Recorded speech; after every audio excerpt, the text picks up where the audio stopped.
What's up guys? It's Wall Street Forecasts, back again with your no-fluff, straight-to-the-point update on everything that went down on Wall Street today, April 9th, 2025, and what we're looking at for the next trading session.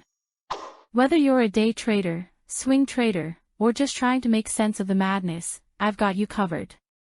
Let's kick things off with how the Big Three closed out the session. The Dow Jones slipped about 138 points, closing at 38,912, dragged by weakness in industrials and consumer staples. Traders are rotating out of defensive names as bond yields keep creeping higher.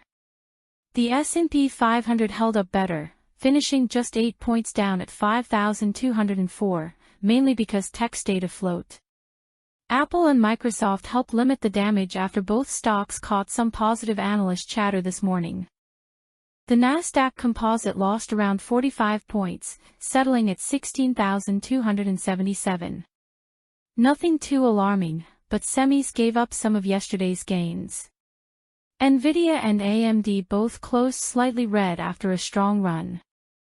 So yeah, bit of a choppy session overall, but not exactly a meltdown either.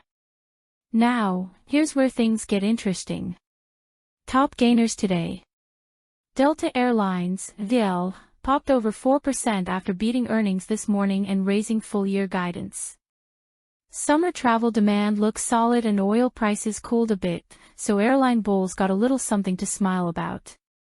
Palantir, PLTR, spiked another 6% on continued momentum after its recent AI contract announcements. It's now up nearly 20% this month. On the flip side, Walmart, WMT, dragged the Dow after disappointing March foot traffic numbers, signaling the consumer might be tightening up a bit. Tesla, TSLA, also gave up 3%, with whispers of more price cuts in China and softer EV demand stateside. So yeah, mixed bag, but one theme that kept popping up. Traders are getting nervous about sticky inflation and how the Fed might respond.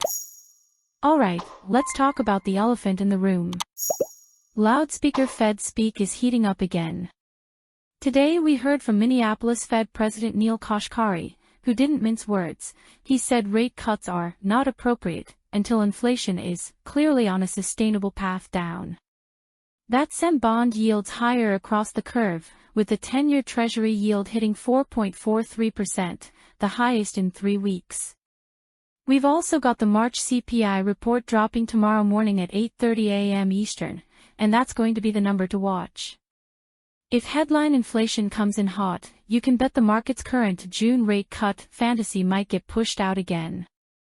And that means more volatility, especially for rate-sensitive sectors like real estate, banks, and small caps. Here's how the major sectors played out today. Energy held up okay, with crude oil back above $86 a barrel. Traders are watching tensions in the Middle East, but for now, oil stocks like ExxonMobil and Chevron are stuck in a tight range. Financials got hit again. Goldman Sachs, JP Morgan, and regional names all finished red. Higher yields are supposed to help bank margins, but credit concerns are starting to creep in. Tech was the relative winner today. Apple, Microsoft, Meta, they all held up. AI names are still buzzing, and software stocks continue to get bid up. Utilities and consumer staples lagged again. These defensive plays are losing favor as yields move higher. Names like Procter & Gamble and Pepsi took a hit. Now let's talk sentiment. VIX rose slightly, closing near 15.9, still historically low but creeping higher. Option flow shows a bit more hedging going into CPI. You can feel that hesitation creeping in. Hedge funds and big money players? They're not going all in right now. Flows are defensive, and volume is fading during rallies. That tells me a lot of people are waiting on that CPI report before placing their next big bet. What to watch tomorrow? March CPI report. This is going to move everything. Jobless claims, they're expected to tick up slightly, and that might give some insight into labor market cracks. FOMC minutes, those drop at 2 p.m. Eastern Time, and could reveal more about the Fed's internal debate. Alright, Let's wrap with my forecast for April 10, 2025. If CPI comes in hotter than expected, brace for some selling, especially in tech and small caps. Watch the 4,950 level on the S&P 500. If that breaks, we could see a fast move lower. If CPI cools down, especially core inflation, we could see a rally led by growth stocks and semis. I'd be looking at Nvidia, AMD, and even speculative names like ARKK for quick upside. My base case. We're likely to see a knee-jerk reaction at the open, followed by choppy trading as people digest the report. The direction for the next week is going to be heavily influenced by that CPI number.